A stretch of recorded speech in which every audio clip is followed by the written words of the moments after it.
नमस्कार, स्वागत है आप सभी का। तो जैसा कि आप सब लोग जानते हैं, इस क्लास में हम राजस्थान का करंट अफेयर्स पढ़ रहे हैं। शुरुआत हमने की है जनवरी से और आधार है हमारा कलाम समसामयिक की जो राजस्थान की करंट अफेयर्स की बुकलेट है, उसको आधार बनाते हुए हम पिछले कुछ दिन से ये लगातार क्लासेज कर रहे हैं, जिसमें इसका जो फर्स्ट वॉल्यूम है हमारी मैगजीन का, जनवरी से लेकर जो मार्च का उसमें करंट अफेयर्स है, मार्च 2022 का, उसको आधार बनाते हुए हमने शुरुआत की है। तो पिछले 4-5 क्लासेस हो चुकी हैं। इस बुकलेट के 2 चैप्टर हमारे कंप्लीट हो चुके हैं, जिसमें पहले चैप्टर में जनवरी से मार्च वाली कुछ योजनाएं थी, कुछ सरकारी कार्यक्रम थे, इस तरह की कुछ चीज़ें थी। और सेकंड वाला जो चैप्टर था उसमें कुछ प्रमुख घटनाएं थी जो राजस्थान में हुई। घटनाओं के अलावा कोई चर्चित जगह, चर्चित स्थान, इस तरह की चीज़ें थी, घटनाएं एवं चर्चित स्थान। अब जो आज की क्लास है वो काफ़ी इंपॉर्टेंट रहने वाली है, क्योंकि आज की क्लास से क्या क्या शुरू हो रहे हैं इसमें, जैसे पुरस्कार आज शुरू होंगे, कुछ खेल खिलाड़ी वाले चैप्टर हैं, कुछ खेल खिलाड़ी वाले क्वेश्चन शुरू होंगे, और इसके बाद फिर जब आने वाली क्लासेज आएंगी उनमें राजस्थान की वन स्थिति रिपोर्ट, फिर राजस्थान का बजट वगैरह। तो अब आगे आने वाली क्लासेज और भी ज़्यादा इंपॉर्टेंट होती जाएंगी। आज से जो पुरस्कार वाला सेक्शन है वो हम शुरू कर रहे हैं। तो शुरुआत करते हैं आज की क्लास के क्वेश्चन के साथ। देखते हैं पहला क्वेश्चन क्या है। निम्नलिखित में से किसे पद्म भूषण 2022 पुरस्कार से सम्मानित किया गया? कौन सा पुरस्कार पूछा है? पद्म भूषण। 4 लोगों के नाम दिए गए हैं, राजीव महर्षि, चंद्र प्रकाश द्विवेदी, अवनी लेखरा और रामदयाल शर्मा। इसका आंसर बताने से पहले एक बात करते हैं, आप इसका आंसर टिक कीजिए। पद्म पुरस्कार कितने होते हैं? पद्म पुरस्कार 3 होते हैं। एक होता है पद्म विभूषण, दूसरा है पद्म भूषण और तीसरा है पद्मश्री। तो ये इसी ऑर्डर में है। सबसे बड़ा इनमें सबसे ऊंचा जो पुरस्कार है वो पद्म विभूषण, फिर पद्म भूषण और फिर पद्मश्री। और भारत का सर्वोच्च जो नागरिक सम्मान है वो कौन सा होता है? भारत रत्न। तो इन तीनों को अगर बात की जाए पद्म पुरस्कार की, तो इन तीनों को ही पद्म पुरस्कार 2022 दिया गया। पद्म पुरस्कार तो तीनों को दिया गया, लेकिन पद्म भूषण इनमें से केवल एक को दिया गया, और वो कौन है? राजीव महर्षि। इनको दिया गया इन चारों में से। इसके अलावा एक और हैं जिनको पद्म भूषण 2022 दिया गया, वो हैं देवेंद्र झाझड़िया। देवेंद्र झाझड़िया कौन है? एथलीट हैं, पैरा एथलीट हैं, जेवलिन थ्रोअर हैं। और राजीव महर्षि कौन है? ये एक सीनियर IAS ऑफिसर हैं, अब रिटायर्ड हो चुके हैं, राजस्थान के पहले मुख्य सचिव रह चुके हैं, CAG रह चुके हैं, मतलब कि कंप्ट्रोलर एंड ऑडिटर जनरल। तो ये CAG पहले रह चुके हैं, राजस्थान के मुख्य सचिव भी रह चुके हैं। राजीव महर्षि को पद्म भूषण दिया गया। देवेंद्र झाझड़िया को भी दिया गया, जो कि क्या थे? हैं अभी भी, क्या हैं ये? Para athlete, javelin thrower. इन दोनों को तो दिया गया पद्म भूषण, और इन तीनों को दिया गया है क्या? कौन सा? पद्म श्री। चंद्र प्रकाश द्विवेदी, ये कौन है? चंद्र प्रकाश द्विवेदी ये कलाकार हैं, फिल्म डायरेक्टर हैं। इनके एक सीरियल आता था पहले, चाणक्य धारावाहिक, साथ ही एक मूवी थी इनकी जिसके इन्होंने डायरेक्शन किया, वो थी पिंजर। मनोज वाजपेयी और उर्मिला मातोंडकर द्वारा अभिनीत कौन सी फिल्म? पिंजर। तो उन दोनों फिल्मों का इन्होंने डायरेक्शन किया। अवनी लेखरा, आप जानते हैं अवनी लेखरा कौन है? कि निशानेबाज है, पैरा एथलीट हैं। निशानेबाजी में इन्होंने अभी टोक्यो पैरालंपिक में गोल्ड और ब्रॉन्ज दोनों जीते थे। कौन कौन से जीते थे? Tokyo Paralympic. कब हुआ टोक्यो पैरालंपिक? तो 2020 वाला था, जो कोरोना की वजह से आगे खिसक के हुआ। नाम में लिखा जाता है टोक्यो पैरालंपिक 2020। इसमें इन्होंने 2 मेडल जीते, एक गोल्ड और एक ब्रॉन्ज, या क्या बोलते हैं जिसको आप? कांस्य पदक। तो गोल्ड और ब्रॉन्ज 2 मेडल इन्होंने जीते। कब? टोक्यो पैरालंपिक में। अब इनको लेके एक सवाल और अभी पूछा गया था, कहाँ, कौन से एग्जाम में? फर्स्ट ग्रेड वाले में, कि अवनी लेखरा ने फ्रांस में आयोजित हुआ कौन सा चीज़? तो पहले तो ये बात पता होनी चाहिए, फ्रांस में। और क्या आयोजित हुआ? तो आयोजित हुआ पैरा शूटिंग विश्व कप। पैरा शूटिंग विश्व कप। तो उस शूटिंग विश्व कप में भी इन्होंने गोल्ड जीता। अब इनसे पूछा गया, जो फर्स्ट ग्रेड एग्जाम में, वो ये पूछा गया कि इनका स्कोर क्या था? तो इनका स्कोर था कितना? 458.3। कब? जो अभी फर्स्ट ग्रेड का एग्जाम हुआ उसमें पूछा गया। और ये फ्रांस में जो पैरा शूटिंग विश्व कप है, ये कब आयोजित हुआ? तो ये आयोजित हुआ था जून 2022। तो ये हुआ जून 2022। क्लियर हुई इनको लेके बात। चंद्र प्रकाश द्विवेदी और रामदयाल शर्मा जो चौथे बचे हैं, रामदयाल शर्मा ये कलाकार हैं। कौन सी चीज़? तो ये नौटंकी के कलाकार हैं। इनको भी पद्मश्री से सम्मानित किया गया। चारों कहाँ से हैं? तो राजीव महर्षि ये जयपुर से ही हैं। चंद्र प्रकाश द्विवेदी ये सिरोही से हैं। अवनी लेखरा जयपुर से है। और रामदयाल शर्मा ये भरतपुर से है, भरतपुर में डीग तहसील से। क्लियर हुई बात। चारों के बारे में हमने जान लिया थोड़ा थोड़ा। अब चलते हैं आगे अगले क्वेश्चन की तरफ। अगला प्रश्न है, तीसरे राष्ट्रीय जल पुरस्कार के तहत राजस्थान को कौन सा स्थान प्राप्त हुआ? तीसरे राष्ट्रीय जल पुरस्कार। तो पहली बात तो ये कि राष्ट्रीय जल पुरस्कार किसके द्वारा दिया जाता है? तो केंद्र सरकार का जो जल शक्ति मंत्रालय है वह यह पुरस्कार प्रदान करता है। जल शक्ति मंत्रालय। जल शक्ति मंत्रालय के जो मंत्री हैं कौन है वो आप मुझे कमेंट्स में बताएं। तो राष्ट्रीय जल पुरस्कार कौन देता है? केंद्रीय जल शक्ति मंत्रालय। जो पहला था वो कब दिया गया, कौन से साल दिया गया? वो दिया गया 2018 में। अब जब तीसरा दिया गया उसमें राजस्थान को कौन सा स्थान प्राप्त हुआ? तो उसको में राजस्थान को प्राप्त हुआ दूसरा स्थान। पहला स्थान किसको प्राप्त हुआ? पहला स्थान प्राप्त हुआ उत्तर प्रदेश। दूसरा किसको? दूसरा राजस्थान। और तीसरा किसको प्राप्त हुआ? तो तीसरा तमिलनाडु। क्लियर बात। इसके अलावा ये तो हुई राज्यों की कैटेगरी। इसमें एक कैटेगरी और थी, जिलों की कैटेगरी, जिसमें राजस्थान का एक जिला है बांसवाड़ा, उसको भी दूसरा स्थान प्राप्त हुआ। तो वो कौन सी कैटेगरी थी? वो थी सर्वश्रेष्ठ जिला।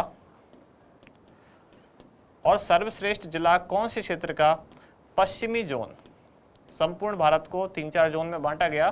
तो जो पश्चिमी जोन है राजस्थान का, भारत का, तो भारत का जो पश्चिमी जोन है, तो सर्वश्रेष्ठ पश्चिमी जिला, इस कैटेगरी में भी पुरस्कार जीते राजस्थान ने। तो इसमें जो फर्स्ट प्राइज मिला था वो तो कौन था? वो तो एमपी का एक जिला है, कौन सा? इंदौर। सेकंड जो मिला था उसमें 2 थे, संयुक्त रूप से 2 विजेता थे। एक बांसवाड़ा जो कहाँ से है? राजस्थान से। और दूसरा था गुजरात का, कौन सा? बड़ोदरा। तो इन दोनों ने संयुक्त रूप से दूसरा स्थान प्राप्त किया। पहला किसने प्राप्त किया? इंदौर ने। क्लियर हुआ क्वेश्चन। अब आगे चलते हैं अगले क्वेश्चन की तरफ। अगला प्रश्न है, राजस्थान राज्य क्रीड़ा परिषद की पहली महिला अध्यक्ष किसे नियुक्त किया गया है? ये क्वेश्चन इंपॉर्टेंट इसलिए है क्योंकि इसमें पहली महिला अध्यक्ष है। जहाँ भी जिस क्वेश्चन में पहली और महिला जुड़ा है वो अपने आप ही इंपॉर्टेंट हो जाता है, पहली या दूसरी भी है। अगर आज की वैसे पूरी क्लास ही बहुत ज़्यादा इंपॉर्टेंट रहने वाली है। ऐसी चीज़ें पूछी जाती हैं जहाँ सिंपल केवल पुरस्कार कौन सा किसको मिला, खिलाड़ी कौन सा क्या रहा, तो आने वाली क्लासेज अब ज़्यादा से ज़्यादा इंपॉर्टेंट होती जाएंगी। तो पहली महिला अध्यक्ष किसे चुना गया? पहले हम देख लेते हैं कि राजस्थान राज्य क्रीड़ा परिषद क्या है, कब इसकी स्थापना हुई। 2-4 बातें इसके बारे में जान लेते हैं। जैसे ये क्या है, राजस्थान में खेलों की ये सर्वोच्च संस्था है, खेल संबंधी सर्वोच्च संस्था। जो लोग अगर आरएस की तैयारी कर रहे हैं और मेन एग्जाम देने की सोच रहे हैं, मतलब वो लगता है कि अच्छी तैयारी करेंगे, तो उनके लिए बहुत इंपॉर्टेंट है क्योंकि इससे संबंधित क्वेश्चन पूछे जाते हैं और ये एज इट इज आपके सिलेबस में भी है। ऐसा लिखा हुआ है मेन एग्जाम में, राजस्थान राज्य क्रीड़ा परिषद हेडिंग डाल के लिखा हुआ है स्पोर्ट्स एंड योगा वाले पार्ट्स में। तो ये राजस्थान राज्य की सर्वोच्च खेल संस्था है और इसकी स्थापना कब हुई? 1957 में। ये प्रीलिम्स वाला क्वेश्चन हो गया। साथ ही कौन से एक्ट के तहत, कौन से अधिनियम के तहत इसकी स्थापना हुई? तो वो है राजस्थान सोसाइटी पंजीकरण अधिनियम। राजस्थान सोसाइटी पंजीकरण। इस अधिनियम के तहत इसको पंजीकृत संस्था घोषित किया गया। स्थापना तो इसकी हो गई 1957 में ही, लेकिन इस अधिनियम के तहत इसको एक पंजीकृत संस्था घोषित किया गया क्योंकि यह अधिनियम कब का है? 1958 का। ठीक है। अब इसके द्वारा 1-2 खास पुरस्कार और दिए जाते हैं। कौन कौन से? राजस्थान राज्य क्रीड़ा परिषद के दोनों ही बहुत महत्वपूर्ण अवार्ड हैं, उनके मैं नाम लिख देता हूँ। दिए तो 3-4 जाते हैं, खास जो 2 हैं वो मैं लिख देता हूँ। एक है महाराणा प्रताप तो पहले तो आपको ये याद रखना जरूरी है कि महाराणा प्रताप जो पुरस्कार है वो किससे संबंधित है, खेलों से। एक तो ये दिया जाता है, दूसरा कौन सा दिया जाता है वो है गुरु वशिष्ठ पुरस्कार। अब गुरु वशिष्ठ पुरस्कार, इसको लेके 2 नंबर का क्वेश्चन पूछा गया था कब, आरएस मेन एग्जाम 2018 में। ऐसे डायरेक्ट लिख दिया गया गुरु वशिष्ठ पुरस्कार, आपको 2 नंबर में इसको लिखना था कि कब दिए। अब आप लिख सकते थे कि किसके द्वारा दिया जाता है, कितनी राशि दी जाती है, 2 नंबर में 2 ही लाइन लिखनी होती है, या इस वर्ष किसको मिला। तो ये पहले किसको दिया जाता है, ये कोच को दिया जाता है, और महाराणा प्रताप पुरस्कार किसको दिया जाता है, खिलाड़ियों को दिया जाता है। नाम में ही पता चल रहा है गुरु वशिष्ठ किसके गुरु थे, गुरु वशिष्ठ, तो ये भगवान राम के गुरु थे। अब इन दोनों को एक चीज़ और इम्पोर्टेंट बना देती है, क्या कि अभी अभी सरकार ने, मतलब अभी मई 2022 में 29 मई 2022 को 29 मई 2022 को क्या किया सरकार ने, घोषणा के तहत इनमें जो मिलने वाली पुरस्कार राशि है उसको बढ़ाकर कितना कर दिया गया है, अब दोनों में 5 लाख कर दिया गया है। तो पहले कितनी थी, तो पहले थी 1 लाख। वैसे भी इस बार खेल वाले क्वेश्चन बहुत ज़्यादा इंपॉर्टेंट है, इसलिए हो जाते हैं इंपॉर्टेंट क्योंकि इस बार राजीव गांधी ग्रामीण ओलंपिक का भी आयोजन किया गया है। सरकार बार बार खेलों को प्रमोट कर रही है। यूँ तो खेल हमेशा इंपॉर्टेंट होते हैं, लेकिन इस बार और भी ज़्यादा थोड़े से आपको फोकस करके पढ़ने हैं। तो महाराणा प्रताप पुरस्कार 29 मई 2022 को इसकी जो पुरस्कार राशि है 5 लाख कर दी गई, पहले थी 1 लाख। एक बार अब इसका आंसर देख लेते हैं। इस क्वेश्चन का आंसर क्या है, राजस्थान राज्य क्रीड़ा परिषद की पहली महिला अध्यक्ष किसे नियुक्त किया गया है, तो ये है कृष्णा पूनिया। ये वर्तमान में विधायक भी हैं और पूर्व में ये पद्म पुरस्कार विजेता भी हैं। कौन सा पद्म पुरस्कार मिला इनको, पद्म श्री। अब इसमें से ये 3 जो है वो खिलाड़ी हैं। मंजू बाला ये भी खिलाड़ी हैं, अपूर्वी चंदेला ये भी खिलाड़ी हैं। ये कौन है, ये निशानेबाज हैं, और ये कौन है, ये हैमर थ्रोअर।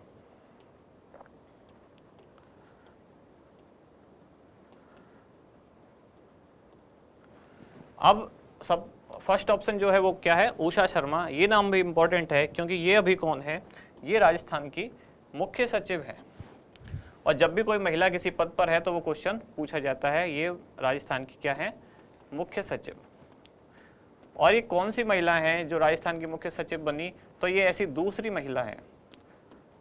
तो अब अपने आप दूसरा सवाल मन में बनता है, तो पहली महिला कौन थी जो राजस्थान की मुख्य सचिव बनी, वो थी कुशल सिंह। नाम से कंफ्यूज नहीं होना है, आपको ऐसा ना लगे किसी पुरुष व्यक्ति का नाम है।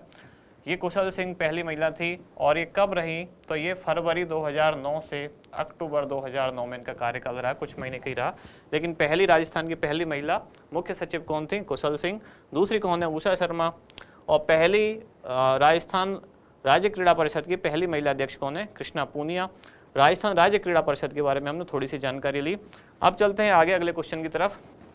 गीता समोता का संबंध राजस्थान के किस जिले से है, चूरू, सीकर, जयपुर या उदयपुर। तो क्या होगा इसका आंसर, पहले गीता समोता के बारे में कुछ चीज़ें जान लेते हैं। तो गीता समोता का संबंध किससे है, ये CISF central industrial security force जो है उसमें ये सब इंस्पेक्टर SI है। साथ के साथ ये क्या है, ये पर्वतारोही भी है, माउंट क्लाइंबर, क्लाइंबिंग करना इनका शौक है, तो पर्वतारोही भी है। अब ये किस लिए प्रसिद्ध हैं, क्योंकि हाल ही में इन्होंने क्या किया, इनके 2 एक रिकॉर्ड हैं। एक तो ये वो फास्टेस्ट इंडियन हैं जिन्होंने लगातार 2 चोटियां सबसे जल्दी चढ़ी, और अभी अभी जो ऑस्ट्रेलिया की सर्वोच्च चोटी है उसको भी इन्होंने फतेह किया। तो कहाँ की रहने वाली है ये है सीकर की। 2 रिकॉर्ड इनके नाम है, वो दोनों में लिख देता हूँ। कौन कौन सी, एक तो 2 चोटियाँ एक साथ फतेह करने वाली, एक साथ मतलब जल्दी से जल्दी फतेह करने वाली, ऐसी कौन है, ये सबसे तेज भारतीय। पूरा सेंटेंस में नहीं लिख रहा हूँ, उसमें टाइम वेस्ट होगा, तो आप लिख सकते हैं अपने नोट्स में। तो 2 चोटी फतेह करने वाली सबसे तेज भारतीय। साथ ही इन्होंने अभी अभी कुछ टाइम पहले ऑस्ट्रेलिया की जो सर्वोच्च चोटी है, क्या नाम है उसका, माउंट कोसियुस्को, तो अभी अभी इन्होंने माउंट कोसियुस्को को फतेह किया। इसके अलावा और भी कई महाद्वीपों की चोटियां भी इन्होंने फतेह की हैं। आपको आज एक काम करना है कि जितने भी महाद्वीप हैं, कितने हैं, 7 महाद्वीप हैं, तो 7 महाद्वीपों की जो सर्वोच्च पर्वत चोटियां हैं उनके नाम क्या क्या हैं वो आप एक बार गूगल सर्च करके और अपने नोट्स में जरूर लिखें। आपके पास बुक है तो उससे भी लिख सकते हैं। ऑस्ट्रेलिया की कोसियुस्को। इसके अलावा CISF में ये क्या है, पर्वतारोही है, CISF में सब इंस्पेक्टर हैं, साथ के साथ पर्वतारोही हैं। इनका एक और प्रोग्राम है जिसके तहत ये हर वर्ष 20 जो लड़कियां हैं उनको शिक्षा देती हैं, शिक्षा के लिए उनका खर्चा उठाती हैं, और वो प्रोग्राम ये किस नाम से चलाती हैं, उसका नाम है नन्ही कली।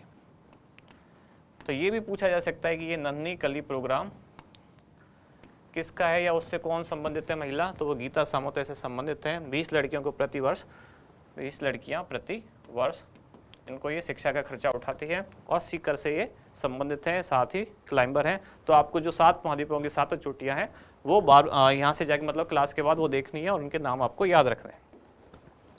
आगे देखते हैं, निम्नलिखित में से किसे केंद्र सरकार द्वारा नारी शक्ति पुरस्कार 2021 से सम्मानित किया गया? मीनाक्षी चंद्रावत, अवनी लेखरा, कृष्णा पुनिया और बतुल बेगम।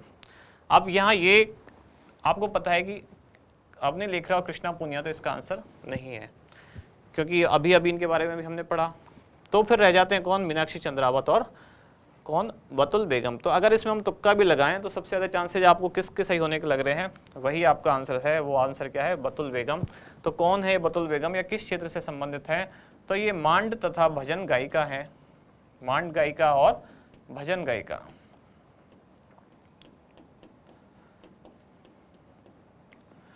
फर्स्ट ऑप्शन जो था मीनाक्षी चंद्रावत, ये कौन है? ये राजस्थान राज्य समाज कल्याण बोर्ड जो बना है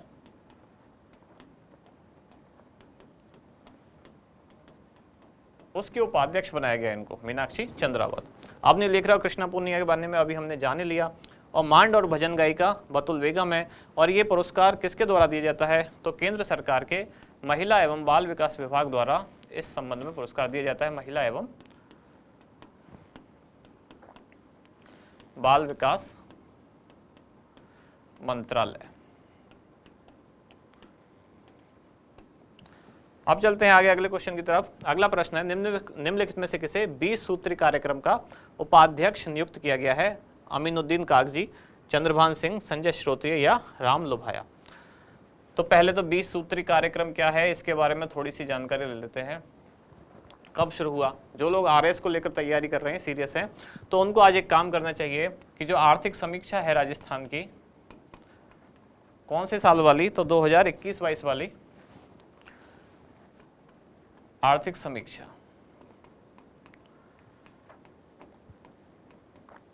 कौन सी वाली? 2021-22 वाली आर्थिक समीक्षा 2021-22 वाली आप डाउनलोड करें, अगर नहीं है आपके पास तो प्रिंट निकालने तो बहुत ही बढ़िया है। तो उसका आज पेज नंबर 194 आपको जाके पढ़ना है।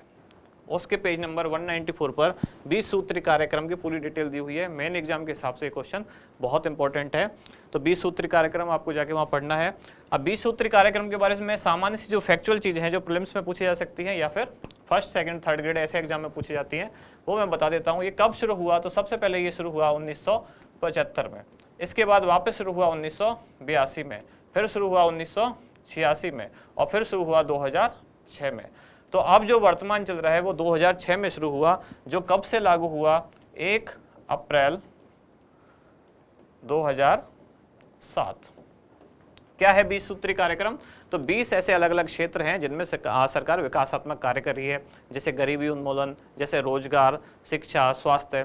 तो जो भी सारे मतलब क्षेत्र हो सकते हैं विकास के लिए, वो सभी इसमें शामिल हैं। आप जाके आज जरूर पढ़ें। पेज नंबर 194 से 196 तक 3 पेज में दिया गया है 20 सूत्री कार्यक्रम। अब हमारे क्वेश्चन पे आते हैं, इसमें से किसे इसका अध्यक्ष, उपाध्यक्ष नियुक्त किया गया है? तो पहली बात तो इसके अध्यक्ष कौन होते हैं? तो अपने आप ही इसका जो अध्यक्ष होंगे 20 सूत्री कार्यक्रम के, वो कौन होते हैं? पदेन अध्यक्ष। कौन है? मुख्यमंत्री। पदेन शब्द का मतलब होता है मतलब पद से अध्यक्ष। ये संस्कृत का शब्द है, तृतीय विभक्ति एक वचन होता है, जैसे राम के रूप आपने पढ़े होंगे रामेण, उसी हिसाब से पदेन। तो अमीनुद्दीन कागजी, चंद्रभान सिंह, संजय श्रोत्रिय या राम लोभाया। तो इसका आंसर क्या है? चंद्रभान सिंह। इनको बनाया गया इस बोर्ड का उपाध्यक्ष और इनको दिया गया कैबिनेट मंत्री का दर्जा। कैबिनेट मंत्री नहीं बनाया गया, कैबिनेट मंत्री का दर्जा दिया गया। इसके साथ ही इनके साथ ही 2 लोग और ऐसे हैं जिनको ये दर्जा दिया गया कैबिनेट मंत्री का, जिनमें एक का नाम तो हमने कल पढ़ा था एक क्वेश्चन में, जिनका नाम था क्या? रामेश्वर डूडी। और दूसरे कौन है? ब्रज किशोर शर्मा।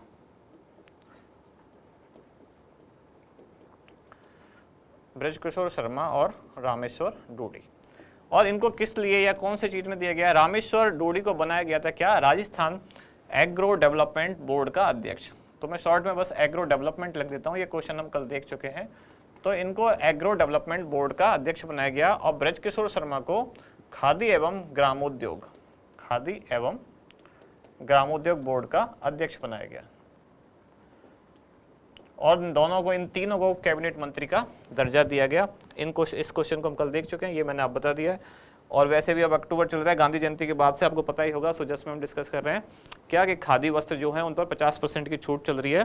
कब से कब तक चलेगी? गांधी जयंती से लेकर गांधी की पुण्यतिथि तक, मतलब कि 2 अक्टूबर से 30 जनवरी तक। तो ये 4 ऑप्शन क्लियर हुए? नहीं, अभी नहीं हुए। अमीनुद्दीन कागजी कौन है? इनको हज कमेटी का अध्यक्ष बनाया गया और ये निर्विरोध निर्वाचित हुए। मतलब अमीनुद्दीन कागजी को एक कागजी कार्रवाई द्वारा हज कमेटी का अध्यक्ष बना दिया गया, मतलब निर्विरोध अध्यक्ष बना दिया गया। और राम लोभाया को क्या करके लोभाया गया? इनको केवल एक कमेटी बना दी। कौन सी कमेटी? कि राजस्थान में जहाँ जहाँ नए ज़िले बनाने की डिमांड हो रही है तो आप अध्ययन करो, बताओ, रिसर्च करो कि क्या वहाँ नया ज़िला बनाना चाहिए, नहीं बनाना चाहिए। तो उस कमेटी का अध्यक्ष बना के इनको लुभा दिया गया है। कौन सी कमेटी? वो थी जो जहाँ नए ज़िलों की डिमांड हो रही है, नए ज़िले बनाने हैं या नहीं बनाने। तो आप देखो, आराम से घूमो फिरो, बताओ फिर क्या करना है क्या नहीं करना है। तो ये 4 ऑप्शन हो गए, चारों नाम आपको याद रखने हैं किसको क्या मिला। अगला है, राज्य सरकार ने प्रतियोगी परीक्षाओं को सुचारू रूप से आयोजित करने के हेतु किसकी अध्यक्षता में उच्च स्तरीय समिति का गठन किया? विजय कुमार व्यास, महेंद्र कुमावत, अनिल शर्मा या KL श्रीवास्तव। तो जो परीक्षाएं हो रही हैं, लगातार पेपर आउट हो रहे हैं, तो सरकार ने एक कमेटी बनाई है कि वो इन पर जाके देखे, रिसर्च करे कि कहाँ पे कौन से चीज़ में कमी हो रही है, पेपर बन सही नहीं रहा है, क्वेश्चन की फ्रेमिंग सही नहीं है, या पेपर आउट हो जा रहा है, या कैसे क्या भी, मतलब पूरी एक जांच के लिए कमेटी बनाई गई है। इसको अपनी रिपोर्ट देनी है सरकार को। और इसके अध्यक्ष कौन है? विजय कुमार व्यास, ये पूर्व न्यायाधीश हैं राजस्थान उच्च न्यायालय के। महेंद्र कुमावत ये RPSC के पूर्व चेयरमैन हैं, ये RPSC के पूर्व चेयरमैन रह चुके हैं, पूर्व चेयरमैन। और ये इस कमेटी के क्या हैं? अब सदस्य हैं। कौन सी कमेटी के? इस कमेटी के। और अनिल शर्मा क्या है? अनिल शर्मा जो राजस्थान आर्थिक पिछड़ा वर्ग बोर्ड है, मतलब राजस्थान EWS बोर्ड, उसके इनको अध्यक्ष बनाया गया है। और KL श्रीवास्तव ये कौन है? ये जो जोधपुर यूनिवर्सिटी है, जय नारायण व्यास यूनिवर्सिटी जोधपुर, उसका इनको कुलपति बनाया गया है, मतलब वाइस चांसलर। कुलाधिपति नहीं, कुलाधिपति कौन होता है? वो राज्यपाल होते हैं। तो जय नारायण व्यास यूनिवर्सिटी JNVU, उसके कुलपति इनको नियुक्त किया गया है। कुलाधिपति कौन होते हैं? राज्यपाल होते हैं। तो क्लियर हुई ये बात। आप चलते हैं अगले क्वेश्चन की तरफ। अगला प्रश्न है, निम्नलिखित में से किसे E-गवर्नेंस राजस्थान अवार्ड से सम्मानित किया गया? राजेंद्र सिंह सोलंकी, JS मेनारिया, कर्नल कृष्ण सिंह या ओम प्रकाश? तो मैं इसका सीधा आंसर ही बता देता हूँ, इसका आंसर है ओम प्रकाश। क्यों और ये क्या है, अभी कौन सा पद है इनके पास? तो E-गवर्नेंस से हमें ये समझ में आता है इन्होंने कुछ ऐसा काम किया होगा इलेक्ट्रॉनिक कुछ क्षेत्र में। तो पहले तो ये एक हैं क्या? कृषि आयुक्त, मतलब एग्रीकल्चर कमिश्नर, कृषि आयुक्त ये हैं। इन्होंने कुछ 8 एप्लीकेशन, जिसको आप मोबाइल ऐप कहते हैं शॉर्ट में, ऐसी एप्लीकेशन डेवलप की। साथ ही साथ जो राजस्थान की एक और है, राजस्थान राज किसान साथी पोर्टल, उसको भी इन्होंने डेवलप किया। कौन कौन सा? तो एक तो राज किसान साथी पोर्टल, किसान साथी पोर्टल, और उसके साथ कौन सी 8 कुछ एप्लीकेशन और हैं, तो 8 मोबाइल ऐप इनको डेवलप किया, इसलिए इनको E-गवर्नेंस राजस्थान अवार्ड से सम्मानित किया गया। कर्नल कृष्ण सिंह ये कौन है? कर्नल कृष्ण सिंह ने अभी एक रिकॉर्ड बनाया है क्या? सर्वाधिक अल्ट्रा मैराथन दौड़ने का एक वर्ल्ड रिकॉर्ड, और इंटरनेशनल वर्ल्ड रिकॉर्ड जो बुक है उसमें इनका नाम दर्ज किया गया है क्या? अल्ट्रा मैराथन, सर्वाधिक ultra marathon international record book में इनका नाम दर्ज किया गया है। इसका रिकॉर्ड है इनके नाम। राजेंद्र सिंह सोलंकी, इनको क्या बनाया गया है? तो ये पशुधन विकास बोर्ड के अध्यक्ष बनाए गए हैं, पशुधन विकास बोर्ड। अब रह गए कौन? तो JS मिनेरिया ये फिजिक्स से संबंधित, भौतिक विज्ञान से संबंधित एक टीचर एंड साइंटिस्ट हैं, तो इनको यही पुरस्कार दिया गया, कौन सा, Vikram Sarabhai teacher scientist national award. किनको दिया गया, JS मिनारिया, विक्रम साराभाई। कौन थे विक्रम साराभाई, इसको आप मुझे कमेंट्स में जरूर बताएं। तो विक्रम साराभाई टीचर साइंटिस्ट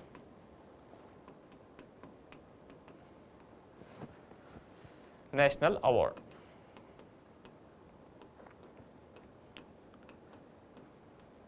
किस लिए प्रसिद्ध है विक्रम साराभाई, मतलब इनका सबसे फेमस जो काम है वो क्या है, वो आप मुझे जरूर बताएं। अब चलते हैं आगे अगले क्वेश्चन की तरफ। अगला प्रश्न है, हाल ही में गौरी माहेश्वरी को प्रधानमंत्री राष्ट्रीय बाल पुरस्कार से सम्मानित किया गया, उन्हें यह पुरस्कार किस श्रेणी या किस क्षेत्र में दिया गया। तो 4 श्रेणियां तो यहाँ लिखी हुई हैं, शिक्षक श्रेणी, शैक्षिक श्रेणी, कला और संस्कृति श्रेणी, खेल श्रेणी, समाज सेवा श्रेणी। यहाँ 2 श्रेणियां और नहीं लिखी गई हैं, मतलब यह पुरस्कार 6 श्रेणियों में दिया जाता है। वो 2 और श्रेणियां कौन कौन सी हैं, नवाचार, ये 4 हो गई, 5वीं हो गई नवाचार, और 6ठी हो गई बहादुरी। मतलब ऐसे बच्चे जिन्होंने बहुत वीरता बहादुरी का काम किया है, नवाचार इनोवेशन, कुछ नया आइडिया निकाला है, तो इन 6 कैटेगरी में पुरस्कार दिया जाता है। तो गौरी माहेश्वरी को कौन सी कैटेगरी में दिया गया, कला एवं संस्कृति। और इनको कौन से ईयर का दिया गया, गौरी माहेश्वरी को, गौरी माहेश्वरी को दिया गया 2022। और 2021 वाले में भी एक राजस्थान के एक बच्चे को दिया गया जिसका नाम क्या था, आनंद। और इनको किस कैटेगरी में दिया गया, आनंद को, तो इनको दिया गया शैक्षिक श्रेणी।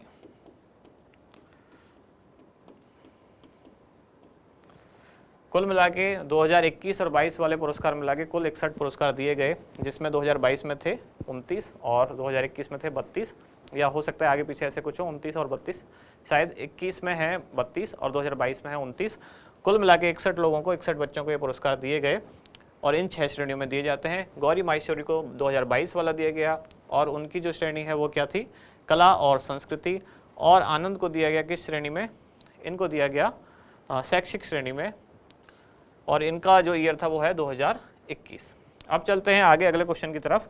अगला प्रश्न है, हाल ही में मधु कांकरिया को बिहारी पुरस्कार से सम्मानित किया गया। यहाँ बिहारी का मतलब बिहार से संबंधित नहीं है, बिहारी एक कवि हुए, तो बिहारी पुरस्कार से सम्मानित किया गया। उन्हें यह पुरस्कार रीतिकाल के कवि थे, कौन सी कृति के लिए दिया गया, तो ये 4 पुस्तकों के नाम है, हम यहाँ थे, संस्कृति री सनातन दीठ, मुक्ति, या पंचरंग चोला पहर री सखी। क्या होगा इसका उत्तर। तो पहले बिहारी पुरस्कार के बारे में थोड़ी सी बात कर लेते हैं। बिहारी पुरस्कार कौन से संस्थान द्वारा दिया जाता है, तो ये दिया जाता है के बिड़ला फाउंडेशन, के बिड़ला फाउंडेशन द्वारा। और कब से दिया जाता है, तो ये दिया जाता है 1991 द्वारा दिया जाता है। खास बात क्या है, ये राजस्थानी लेखकों को ही, मतलब राजस्थान के जो लेखक हैं उन्हीं को यह पुरस्कार दिया जाता है। राजस्थानी लेखक लिखने से मतलब ये नहीं है कि राजस्थानी भाषा में लिखने वाले लेखक, राजस्थानी लेखक जो राजस्थान के लेखक हैं उन्हीं को ये दिया जाएगा, के बिड़ला फाउंडेशन द्वारा 91 से दिया जा रहा है। इसका आंसर जो है वो है हम यहाँ थे। और इनको जो ये बिहारी पुरस्कार दिया गया था, ये कौन से ईयर का दिया गया था, ये था 2021 वाला। और ये बिहारी पुरस्कार कौन सा था, ये 31वां था। और बिहारी पुरस्कार जो 32वां या 2022 वाला है वो इस कृति के लिए दिया गया है, कौन सी, पंचरंग चोला पहर सखीरी। ये कब दिया गया, 2022। पुरस्कार कौन सा हो गया, 32वां। और दिया किसे गया है, ये है माधव हाड़ा। तो आपके एग्जाम के हिसाब से अगर बात करूं तो इससे ज़्यादा ये इंपॉर्टेंट है, क्योंकि लेटेस्ट नया आ चुका है। 32वां किसको मिला, पंचरंग चोला पहर सखीरी, 32वां माधव हाड़ा को, 2022 वाला। अब ये संस्कृति री सनातन दीठ और मुक्ति, ये दोनों जो कृतियां हैं किसकी हैं और इनको कौन सा पुरस्कार मिला है। संस्कृति री सनातन दीठ ये है किसकी कृति, ये है भंवर सामोर। एक और बात, जो हम यहाँ थे, ये जो कृति है ये किससे संबंधित है, तो ये जो झारखंड के आदिवासी हैं, झारखंड आदिवासी, उनके जीवन से, उनके जीवन संघर्ष से, उन चीज़ों से ये संबंधित है, हम यहाँ थे।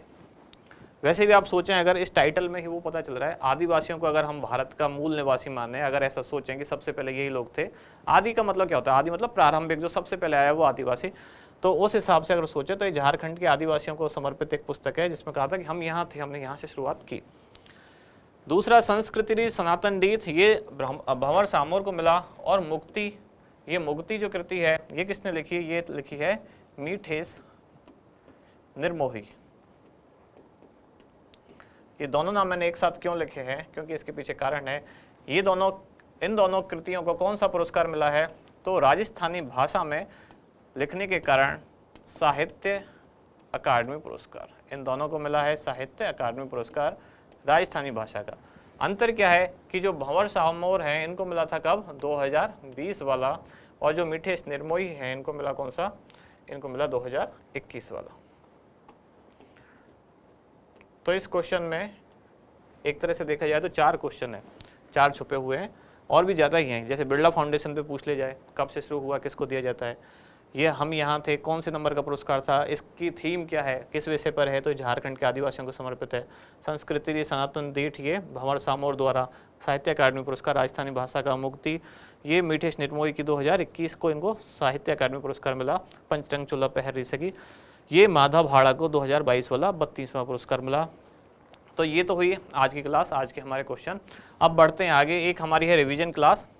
उससे पहले एक चीज़ देख लेते हैं, और ये चीज़ मैं हर दिन आपके साथ डिस्कस कर ही रहा हूँ कि जो लोग RS एग्ज़ाम को लेकर इंटरेस्टेड हैं उनके लिए एक नया बैच शुरू हो रहा है। कब से, 1 नवंबर 2022 से। और ये बैच थोड़ा अलग है, मतलब ये लाइब्रेरी बैच है जिसमें आपको लाइब्रेरी में एडमिशन मिलेगा।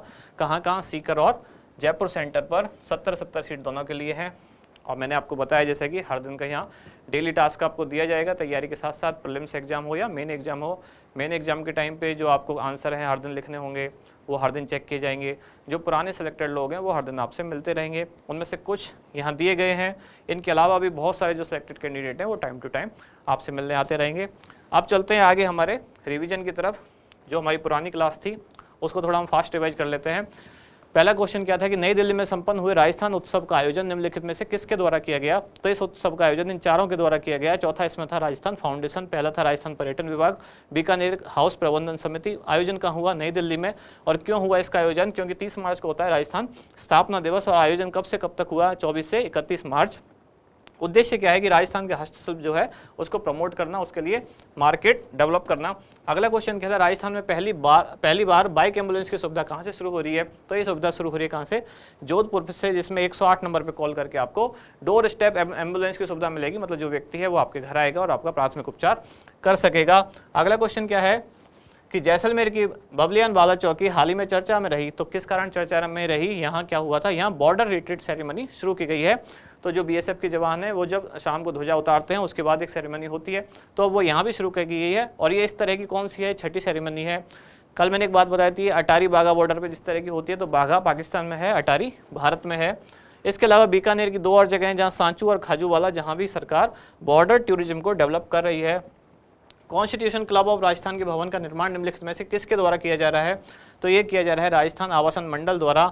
इससे पहले हमने पढ़ा था कि संविधान पार्क का निर्माण कहाँ किया जा रहा है, किसके द्वारा, तो ये जो राजभवन है जयपुर का उसमें किया जा रहा है, अनूप बरतरिया इसके कौन है, वास्तुकार हैं, JDA द्वारा किया जा रहा है। और 26 जनवरी 2022 को राज्यपाल कलराज मिश्र ने इसका उद्घाटन किया। और राजस्थान आवासन मंडल, ये मुख्यमंत्री और नेता प्रतिपक्ष जो हैं उन दोनों ने मिलकर इसका उद्घाटन किया था। और कहाँ बन रहा है ये, विधायक नगर पूर्व में, जयपुर में। आगे चलते हैं, अगला क्वेश्चन, हाल ही में गठित एग्रो इंडस्ट्री डेवलपमेंट बोर्ड के अध्यक्ष, तो ये बात मैंने आज भी की है, रामेश्वर डूडी, और इनको कैबिनेट मंत्री का दर्जा दिया गया। क्यों, क्योंकि ये किस बोर्ड के अध्यक्ष बने, एग्रो इंडस्ट्री डेवलपमेंट बोर्ड। इसके अलावा मरु महोत्सव 2022 का आयोजन निम्नलिखित में से कौन से स्थान पर किया गया, तो मरु महोत्सव, कल मैंने आपको एक और बात बताई थी कि जितने भी सारे महोत्सव हैं उनको आप एक पेज पर बना लें, अपनी कोई नोटबुक बना लें और एक टेबल बना के सारे एक साथ लिखते जाएं। इस क्लास के बाद भी या कहीं और से भी या किसी न्यूज़ से या मैगजीन से कहीं और से भी आप जैसे ही कोई महोत्सव पढ़ें तो उसको वहाँ लिख दें और उसकी डेट सामने लिख दें। तो ऐसे ही मरु महोत्सव कहाँ आयोजित किया जा रहा है, जैसलमेर के पोखरण में। जोधपुर में कौन सा आयोजित हुआ था, मारवाड़ महोत्सव। डीग में कौन सा, डीग महोत्सव 10 और 11 अक्टूबर को। मारवाड़ महोत्सव कब, 8 और 9 अक्टूबर को। कोटा महोत्सव 27 से 29 सितंबर 3 दिवसीय। उदयपुर में आभानेरी महोत्सव 27 से 28 सितंबर 2 दिवसीय। विश्व पर्यटन दिवस कब, यह हुआ रीथिंकिंग टूरिज्म के साथ 27 सितंबर को, इसीलिए ये दोनों महोत्सव इस डेट को मनाए गए। अब चलते हैं आगे, थार महोत्सव का आयोजन कौन से विभाग द्वारा किया जा रहा है, तो ये पर्यटन विभाग द्वारा। तो चौथा महोत्सव ये हो गया कहाँ, बाड़मेर में, जो कि 9 साल बाद आयोजित हो रहा है। फिर फरवरी मार्च 2022 में आयोजित नायाब हुनर हाट प्रदर्शनी का आयोजन कहाँ किया गया, तो ये जयपुर में किया गया, शकुंतला रावत द्वारा उद्घाटन किया गया। और मैंने इस नाम से आपको लिंक करना बताया था कि इन्होंने स्वस्थ बेटी अभियान की भी शुरुआत की अलवर के बानसूर से। और इसका आयोजक कौन है, तो उद्यम प्रोत्साहन विभाग और राजस्थान अल्पसंख्यक वित्त एवं विकास विभाग। इसके बाद अगला क्वेश्चन था कि स्वैच्छिक क्षेत्र विकास परिषद की अध्यक्षता कौन करेगा, तो मुख्यमंत्री इसकी अध्यक्षता करेंगे।